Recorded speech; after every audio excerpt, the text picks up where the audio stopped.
उमापति महादेव की जय। बोलो श्री वांके बिहारी लाल की जय। जगदियां जोतां वाली माता जी थोड़ी सदा होई जय। बोलो भाई सब संत भगवान की जय। नारायण नारायण नारायण।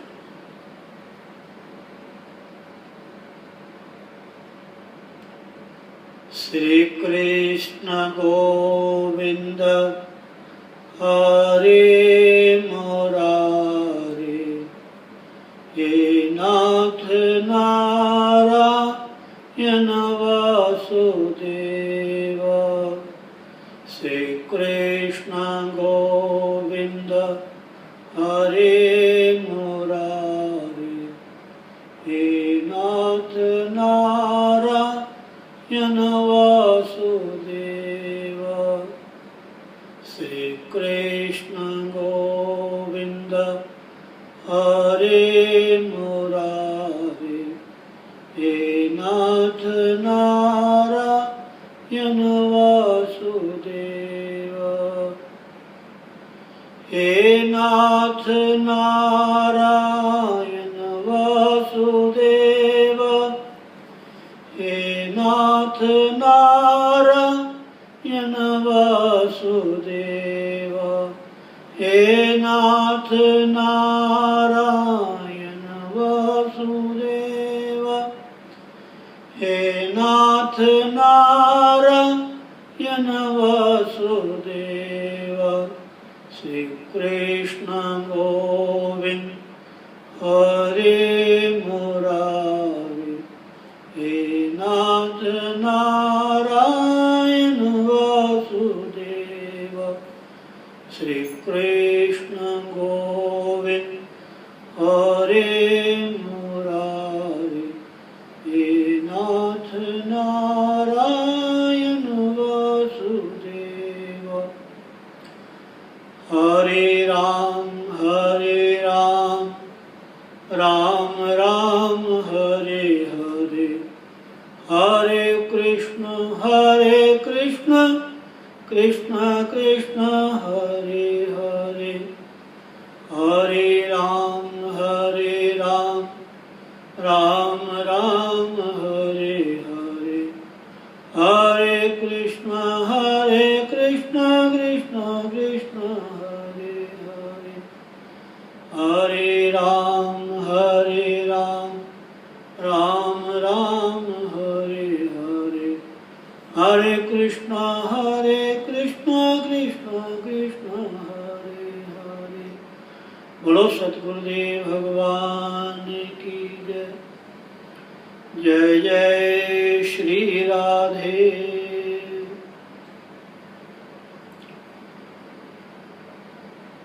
ओम ओम ओम। बहुत ही उस परम पिता परमात्मा जी की अपार कृपा आप सभी का हमारे श्री परम संताश्रम अमलो रोड गौंसो की खन्ना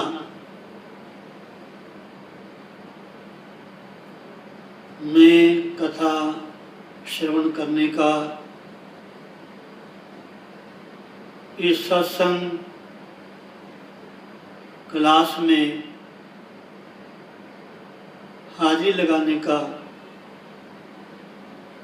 आप सभी का स्वागत है।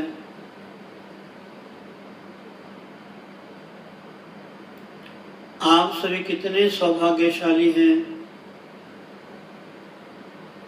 अपने घर परिवार में बैठे ही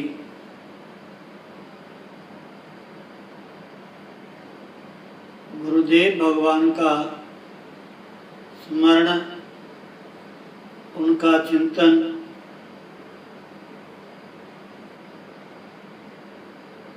और सत्संग शुरू होते ही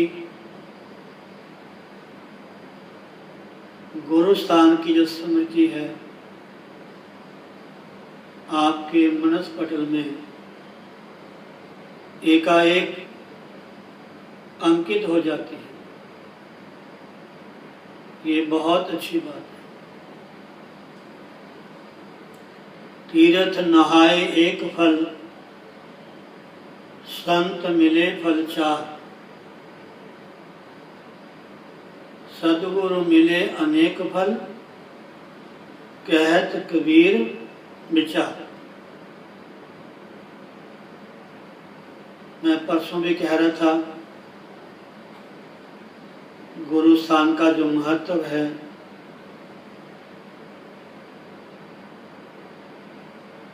वाराणसी प्रयागादौ यत् गत्वा फलम लभेत।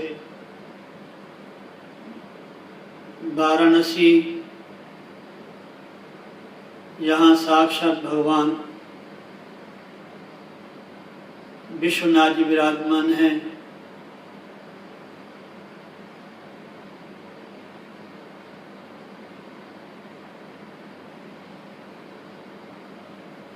वरुणा और असी के रूप में गंगा मैया का संगम है वहाँ।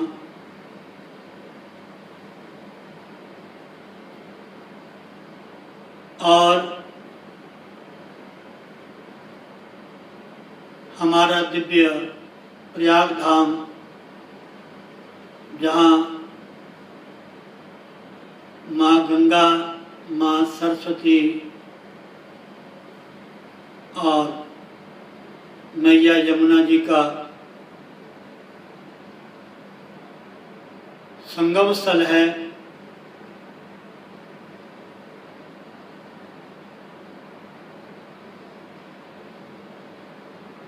हो सकता बहुत से लोग वहां ना जा सके हों और भी पृथ्वी के ऊपर जितने तीर्थ हैं आदि आदि।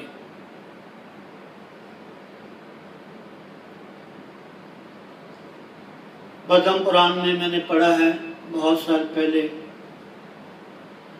इतने दिव्य तीर्थ हमारी धरती के ऊपर विद्यमान हैं। उनका अगर हम नाम भी श्रवण कर लें तो भी ऐसा लिखा है कि वहां जाने का पुण्य प्राप्त होता है। जैसे हमारे ब्राह्मण देवता पूजा के समय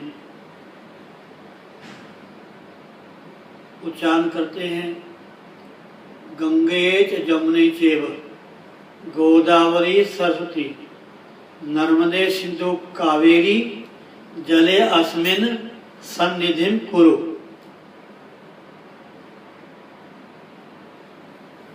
ऐसा श्लोक बोलने मात्र से ही जल में तुलसी का पत्र डालो और उषा से या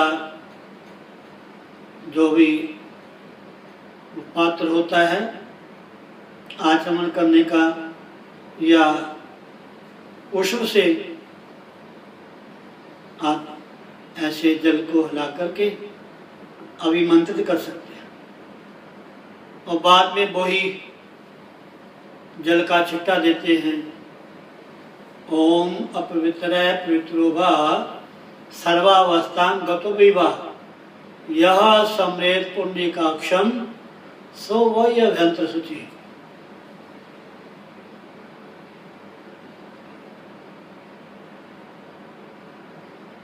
तो ऐसे दिव्य तीर्थ हैं जिनका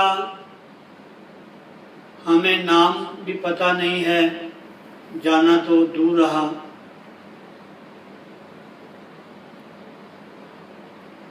लेकिन भगवान शिव कहते हैं कि हे देवी वाराणसी प्रयाग आदो यत गत्वा फलम लभेत। इन बहुत सारे अनगणित दिव्य तीर्थों में जाने का जो फल प्राप्त होता है, इन तीर्थों का सेवन करने से जिस पुण्य की प्राप्ति होती है, तत् कोटि गुणितम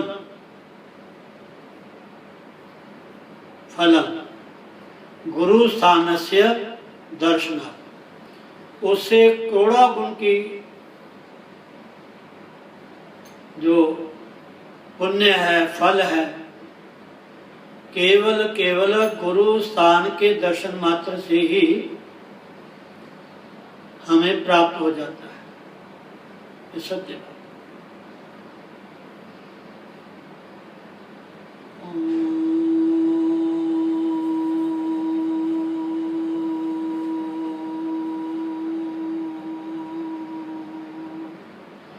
बीच बीच में आप अपने गुरु का ध्यान करते रहें, मन ही मन नाम का उच्चारण करें, अपनी हारी लगाते रहें, ताकि आपका समय जो है ये सार्थक हो। संध्या काल तो ऐसा कहते हैं, केवल केवल गुरु स्थान का दर्शन करने मात्र से हमें इतना लाभ मिल सकता है। अगर लेना चाहो तो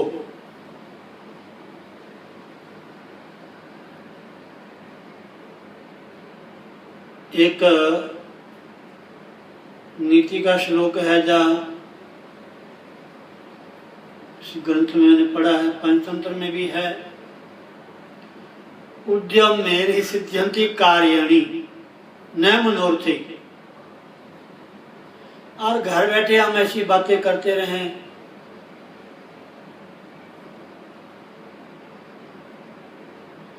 नहीं।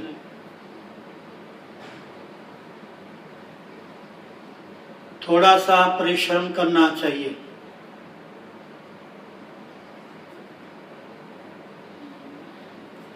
लेकिन हम लोग अब मन के पीछे चलने वाले जीव हैं।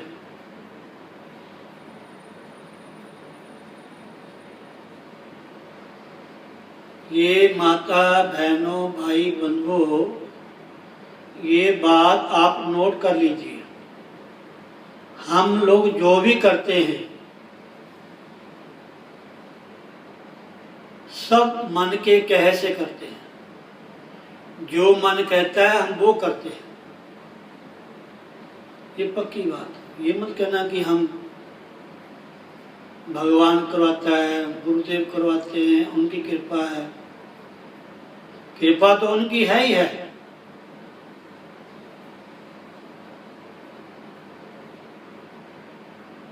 लेकिन जो हमें शास्त्र कहता है, जो हमें संत कहते हैं, जो हमें ग्रंथ कहते हैं, गुरुजन कहते हैं, अगर उसका हम एक कण मात्र भी हृदय में धारण करें या माने, अमल करें, तो कल्याण होने में देरी नहीं है।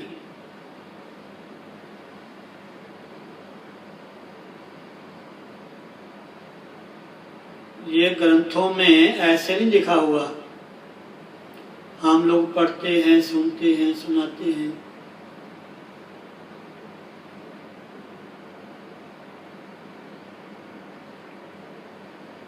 ये जो सत्संग है महाराज,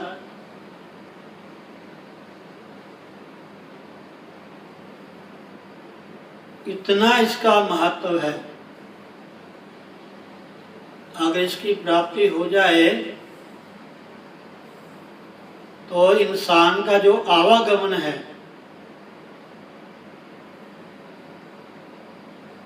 तत्काल खत्म हो जाता है। गुरु प्रसन्न साहिब अनुकूला, मिटे मलिन मन कल्पित शूला। जब गुरु कृपा होती है तो मन की जितनी भी विकृतियां हैं, विकल्प हैं, जो क्लेश हैं, तत्काल ही खत्म हो जाते हैं। मन बिल्कुल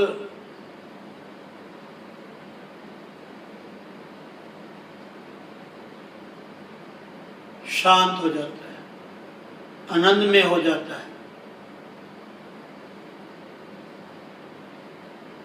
ईश्वर में हो जाता है। मतलब उसको इतना विश्वास हो जाता है कि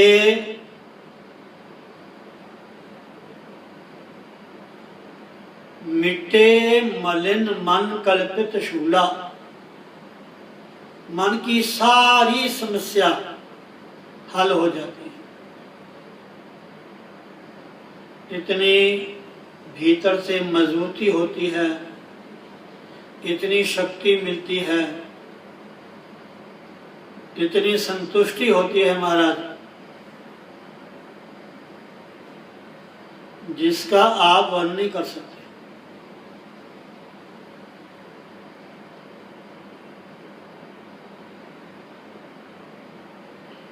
हर परिस्थिति में,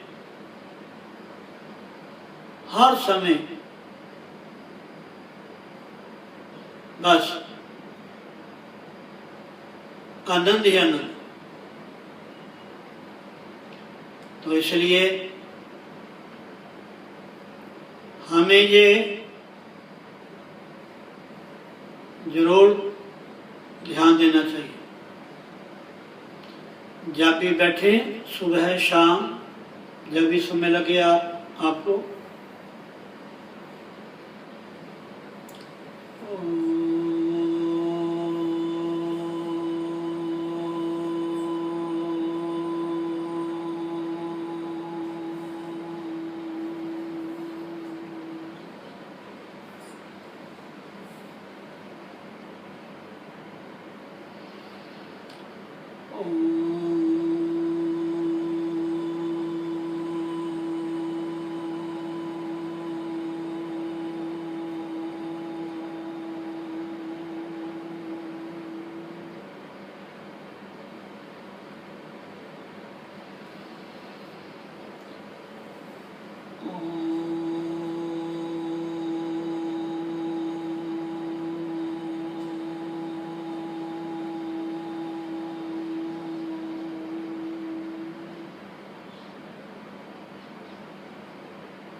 एक कोई किसान था,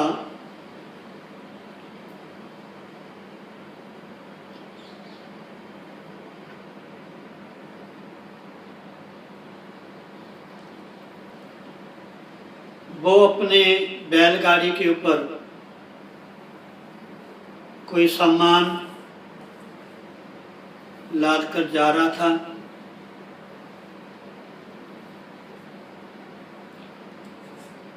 रास्ते में उसको एक कोई चमकदार पदार्थ वस्तु मिली। उसने उसको उठाया और उठा करके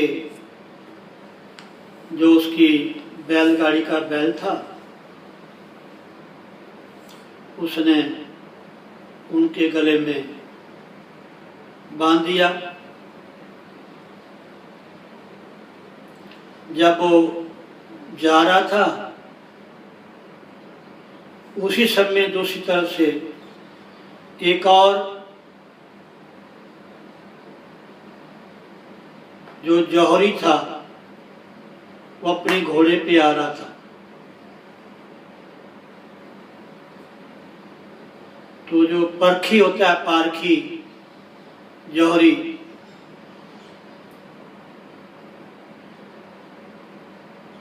किसी भी चीज का जानकार हो, चाहे वो ज्योतिष का हो, चाहे वो किसी वस्तु का ज्ञान रखता हो, और ज्ञान उसको पूरा होना चाहिए।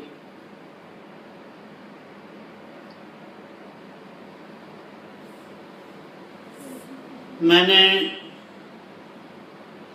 पहाड़ों में यात्रा की, बहुत समय की बात है। किस स्थान में रुका मैंने, हिमाचल में। तो उन्होंने बात सुनाई कि स्वामी जी, हमारे यहाँ गांव के पास में एक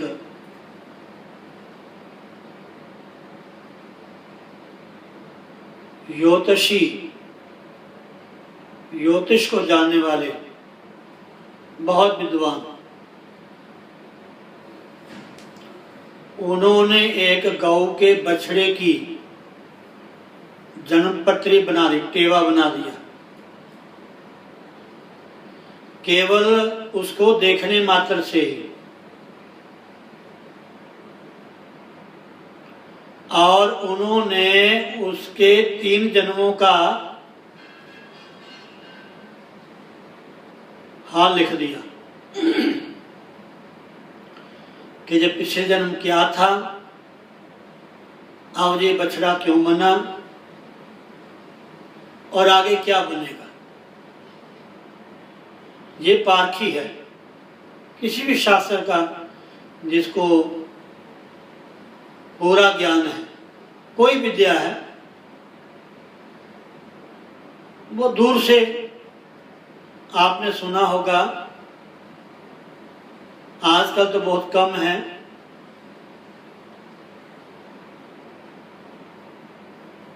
नवस नाड़ी देख करके रोग बताते हैं। कई बिना नाड़ी के मरीज के बारे में बताते हैं कि इन्होंने रात को क्या खाया, इनको क्या रोग है। उस वैद्य हकीम के पास बैठा नहीं और एकदम जाओ।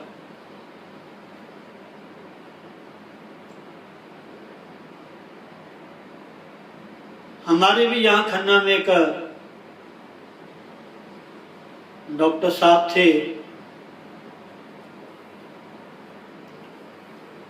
डॉक्टर हरीश बगली वाले,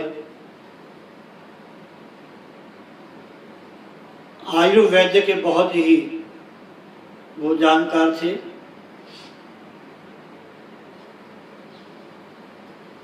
मुझे कोई शरीर में कोई ऐसा रोग हो गया था, इसी समय में उनके पास गया। उन्होंने थोड़ा सा लाइट से देखा और एक दवाई लिख दी। तो मेरे मन ने कहा कि मुझे इतनी तकलीफ, मैंने अंग्रेजी, देसी, होम्योपैथिक कई दवाइयाँ मैंने लगा के देखी, उससे मुझे आराम नहीं हुआ। और डॉक्टर पास के मैं गया, डॉक्टर साहब के पास, उन्होंने देखने मात्र से ही कहते जाओ स्वामी। मैं 3-4 दिन दवाई मंगाई नहीं। मेरे फिर मन में आया चलो मैं मंगाई लेता हूँ। और महाराज वो दवाई मंगाई, थोड़ा सा लगाया और खत्म। एलर्जी थी, इतनी एलर्जी थी मुझे पता कि बहुत मुश्किल थी। और वो ट्यूब थी महाराज, और लगाई, और एलर्जी से जहां जहां पानी निकलता था तहां वहां छाले हो जाते थे। और ऐसी देखने मात्र से उन्होंने दवाई लिखी, सब साफ।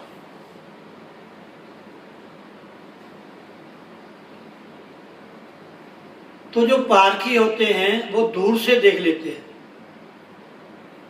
तो जो जौहरी आ रहा था घोड़े पे और एक किसान जा रहा था बैलगाड़ी लिए हुए, उसने बैल के गले में कुछ वस्तु बांधी थी। तो जौहरी ने देखा कितना ये मूर्ख है, इतना कीमती पत्थर इसने बैल के गले में बांधा हुआ है। उसने सोचा और उससे कहा कि ये जो पत्थर आपने बैल के गले में बांधा है ये हमें दे दो।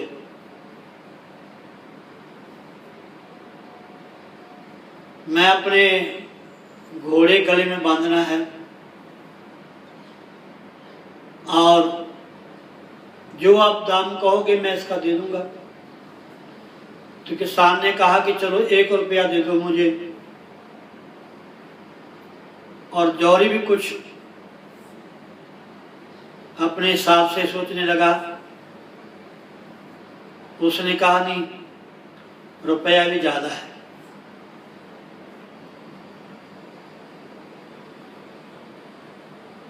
उसने सोचा कि किसान को जिसकी बैलगाड़ी है इसको तो पता नहीं है तो ये कीमती है, लेकिन उसने उसको भी ऐसे टरका दिया कि नहीं,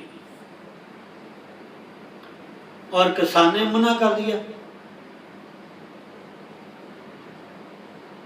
पहले उसने कहा 16 आने, फिर क्या उसने 8 आने।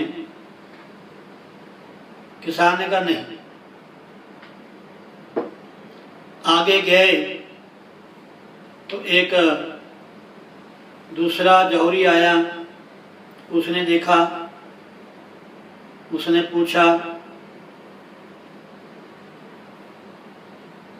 तो किसान ने सोचा कि चलो 1.5 रुपया कहता हूं, इससे 1.5 रुपया ले लूंगा। तो जौहरी ने फटाफट 1.5 रुपया निकाला और वो पत्थर जो था कीमती उससे ले लिया और लेकर के वो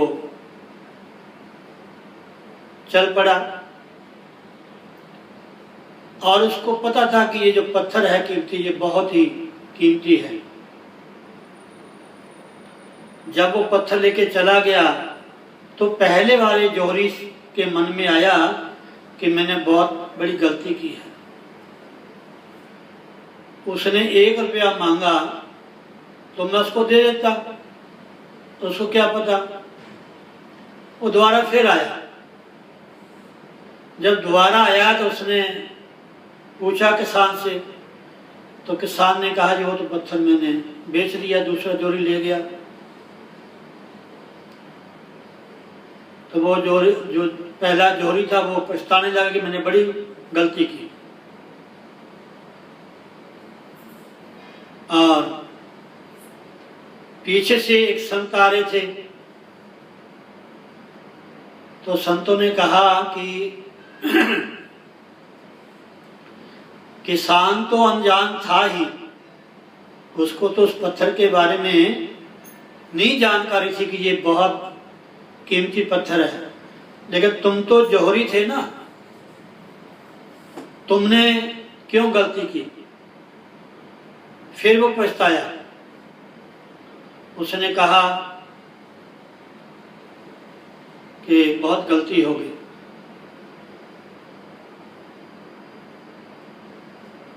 तो महात्मा ने कहा कि पारखी तुम बहुत ही मूर्ख हो, बहुत गलती की आपने। अगर आप उस समय उस पत्थर को ले लेते तो आपको बहुत लाभ होता।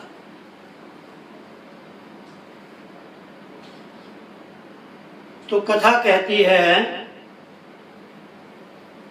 ये जो हमारा मनुष्य चोले, जो मनुष्य का जन्म है, जो समय हमें मिला है, ये बहुत ही कीमती है। मैं प्रायः सोचता हूं कि 2 वस्तुएं अमूल्य है। एक ये मनुष्य का जन्म और एक ये सत्संग, ये बहुत ही भाग्य से मिलता है। अगर हमें मनुष्य का जन्म मिल जाए और उसके बाद अगर हमें सत्संग की प्राप्ति हो, हमारा जन्म ऐसे घर परिवार में हुआ है जहां हमारे परिवार के धार्मिक हैं, सत्संगी हैं, संत महात्मा गुरुजनों को मानने वाले हैं, तो हमें इसका लाभ उठाना चाहिए। इसलिए ये जो समय हमें मिला है मनुष्य जन्म का, इसको सारी उम्र संसार के ही कार्य व्यवहार में मत लगाएं। कोई भी काम करें, सब में आपके मन में ये धारणा होनी चाहिए कि मेरा परमात्मा, मेरा भगवान सब में है। कोई भी आप काम करते हैं, अपना धर्म समझ करके कार्य करें, तो आपको जो ईश्वर है, परमात्मा है, भगवान है, गुरुदेव है, उसकी कृपा होगी और उसका आपको प्यार मिलेगा। तो बहुत अच्छी बात है। ये कथाएं भी सुननी है, हरि नाम संकीर्तन भी करना है, लेकिन अपने ये जो अनमोल सांस है,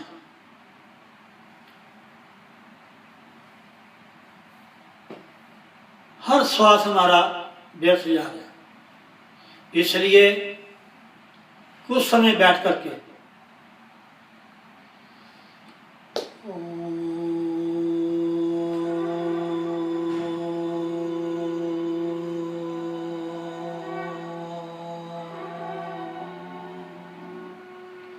जितना भी श्वास को रोक सके लंबे स्वर से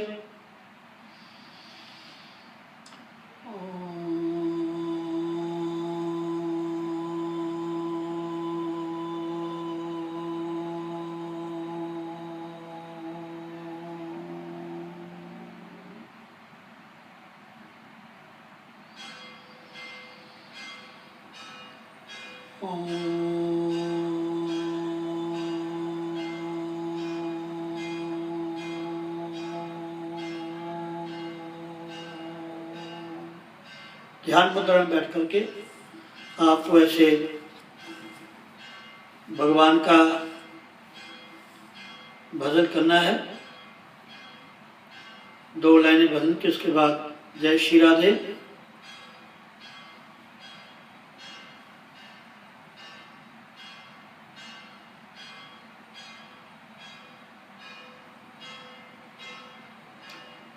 आसरा इस जहां का मिले ना मिले, मुझको तेरा सहारा सदा चाहिए। आसरा इस जहां का मिले ना मिले, मुझको तेरा सहारा सदा चाहिए। आसरा इस जहां का मिले ना मिले, मुझको तेरा सहारा सदा चाहिए। मुझको तेरा सहारा सदा चाहिए। बोलो सतगुरुदेव भगवान की जय। जय जय श्री राधे। श्रीमन नारायण नारायण नारायण, श्रीमन नारायण नारायण नारायण, लक्ष्मी नारायण नारायण नारायण, लक्ष्मी नारायण नारायण नारायण, श्रीमन नारायण नारायण नारायण, सतगुरु नारायण नारायण नारायण, भजमन नारायण नारायण नारायण। बोलो सद्गुरुदेव भगवान की जय। सर्वे भवन्तु सुखिनः, सर्वे सन्तु निरामया, सर्वे भद्राणि पश्यन्तु, मा कस्ते दुःखभाग् भवेत्। ओम पूर्णमदः पूर्णमिदं पूर्णात् पूर्णमुदच्यते पूर्णस्य पूर्णमादाय पूर्णमेवावशिष्यते। ओम शांति शांति